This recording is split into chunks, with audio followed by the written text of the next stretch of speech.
السلام علیکم عزیز طلباء و طالبات، درج نہم اور ہمارا موضوع ہے غزل۔ آج ہم فراق گورکھپوری کی غزل پڑھتے ہیں۔ یہ ان کی جو آپ کی درسی کتاب بہارستان اردو درج نہم میں یہ دوسری غزل ہے۔ تو ہمارے آج کے شاعر ہے فراق گورکھپوری۔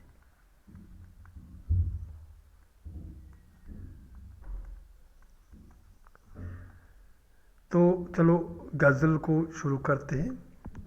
غزل کا مطلب ہے سر میں سودا بھی نہیں، دل میں تمنا بھی نہیں، لیکن اس ترک محبت کا بھروسہ بھی نہیں۔ دل کی گنتی نہ یگانوں میں نہ بیگانوں میں، لیکن اس جلوہ گہے ناز سے اٹھتا بھی نہیں۔ مہربانی کو محبت نہیں کہتے اے دوست، آہ اب مجھ سے تیری رنجشیں بیجا بھی نہیں۔ ایک مدت سے تیری یاد بھی آئی نہ ہمیں، اور ہم بھول گئے ہوں تجھے ایسا بھی نہیں۔ آہ یہ مجمع احباب، یہ بزم خاموش، آج محفل میں فراق سخن آرا بھی نہیں۔ تو طلباء و طالبات، ہم نے اس غزل کو پڑھا۔ اب ہم اس کے بائن سطور جاننے کی کوشش کریں گے اور دیکھیں گے کہ غزل میں کون سے پیغامات دیے گئے ہیں۔ پہلے پھر سے غزل کا مطلب پڑھتے ہیں۔ سر میں سودا بھی نہیں، دل میں تمنا بھی نہیں، لیکن اس ترک محبت کا بھروسہ بھی نہیں۔ یہ اس غزل کا کیا ہے؟ جیسے میں نے ابھی کہا، یہ مطلع ہے۔ اور اس غزل میں قافیے کون سے؟ تمنا، بھروسہ، اس طرح اٹھتا، پھر اس طرح بھیجا وغیرہ، یہ اس میں قافیے ہیں۔ ہماری اس غزل میں کون سے قافیے ہیں؟ قافیے ہمارے پاس ہے، تمنا، ردیف سے پہلے آنے والے وہ الفاظ جو ہم وزن ہوں اور ہم آہنگ ہوں۔ یہاں تمنا، بھروسہ، اٹھتا، بیجا۔ تو نیچے جب ہم آئیں گے تو اور بھی ہمیں نظر آئیں گے، ایسا، آرا، ایسا اور آرا بھی ہمارے پاس یہی ہے، یعنی ہمارے پاس یہ بھی ایسا اور آرا، یہ ہمارے پاس قافیے ہیں اس غزل کے۔ اور اس غزل میں کون سا ردیف اپنایا گیا ہے؟ قافیہ کے بعد بار بار آنے والا یا آنے والے الفاظ ردیف کہلاتے ہیں۔ یہاں ردیف کے طور یہ مرکب ہے، یعنی بھی نہیں، کوئی اس غزل کا ردیف ہے بھی نہیں، اور اس کے قافیے ہیں تمنا، بھروسہ، اٹھتا، بھیجا، ایسا، آرا وغیرہ۔ سر میں سودا بھی نہیں، دل میں تمنا بھی نہیں، لیکن اس ترک محبت کا بھروسہ بھی نہیں۔ سودا کہتے ہیں دیوانگی کو، پاگل پن کو، دیوانگی کو کیا کہتے ہیں؟ سودا۔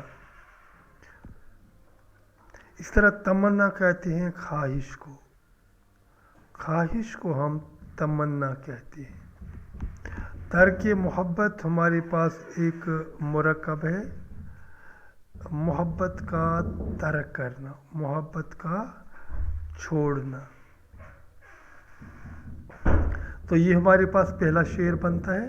تو اس کی تشریح جب ہم کرتے ہیں تو سیدھی سی بات ہے، سر میں سودا بھی نہیں، دل میں تمنا بھی نہیں، لیکن اس ترک محبت کا بھروسہ بھی نہیں۔ شاعر کہتا ہے کہ میرے سر میں محبت کی دیوانگی اب باقی نہیں رہی ہے، اور نہیں دل میں محبوب کے پانے کی خواہش رہی ہے۔ گویا میں نے محبت ترک کر دی ہے، میں نے ترک محبت کی ہے، لیکن یہ بات ضرور ہے کہ مجھے خود بھی اپنے ارادے پر قائم رہنے کا بھروسہ نہیں، یقین نہیں۔ تو اس طرح ہم نے پہلے شعر کی تشریح مکمل کی۔ اب دوسرا شعر پڑھتے ہیں۔ دل کی گنتی نہ یگانوں میں اور نہ بیگانوں میں، لیکن اس جلوہ گہی ناز سے اٹھتا بھی نہیں۔ یگانہ کہتے ہیں ایک کو، یگانہ ہوتا ہے ایک، وہ واحد یگانہ یعنی صرف اکیلا ہو۔ بیگانہ کہتے ہیں پرائے کو، کہتے ہیں بیگانہ۔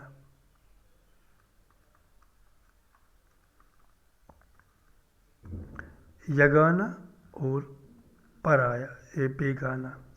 جلوہ گہے ناز، وہ جگہ جہاں ناز جلوہ دیتے ہیں، ناز یعنی محبوب، محبوب کی کوٹھی، محبوب کے کا مسکن، وہ جلوہ گہے ناز ہوا۔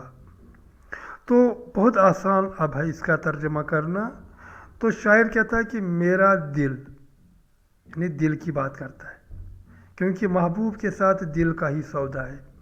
وہ کہتا ہے کہ میرا دل بھی محبوب کی یاد میں دھڑکتا رہتا ہے، مگر اسے کوئی خاطر میں نہیں لاتا، یہاں تک کہ محبوب بھی نہیں، مگر محبوب کی چوکھٹ سے میرا دل اٹھنے کے لیے بالکل تیار نہیں۔